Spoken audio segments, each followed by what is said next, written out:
Noodles खाण्याची cravings तर सर्वांनाच होते. चला तर मग आज आपण एक हेल्दी आणि टेस्टी आटा नूडल्स रेसिपी बघणार आहोत.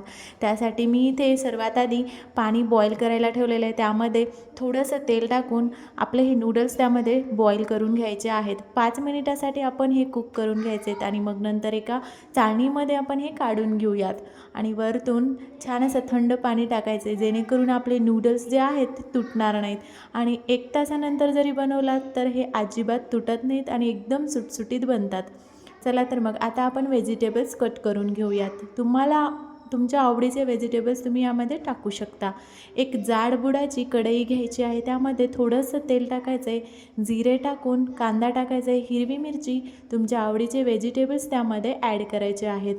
अद्रक लसूण देखील इथे वाटून टाकायचं आहे आणि ह्याला 50 to 60% आपण इथे कुक करून घेणार आहोत. मी इथे मीठ टाकलेलं आहे, जेणेकरून आपले व्हेजिटेबल्स जे आहेत ते लवकर सॉफ्ट होतील. आणि आता मी इथे थोडेसे स्पायसेस ॲड करणार आहे. त्यामध्ये लाल तिखट, थोडीशी हळद, थोडासा गरम मसाला टाकून घेतलेला आहे. त्याचबरोबर टोमॅटो सॉस, सोया सॉस आणि रेड चिली सॉस देखील टाकून घ्यायचं आहे आणि परत एकदा व्यवस्थित मिक्स करून घ्यायचं आहे. आता टाकून घ्यायचे आहेत आपले बॉईल केलेले नूडल्स आणि छान असं मिक्स करून घ्यायचं आहे. हलक्या हाताने हळुवारपणे आपण ह्याला मिक्स करून घेणार आहोत, जेणेकरून हे तुटणार नाहीत. ते अशा पद्धतीने आपण ह्याला मिक्स करून घ्यायचं आहे.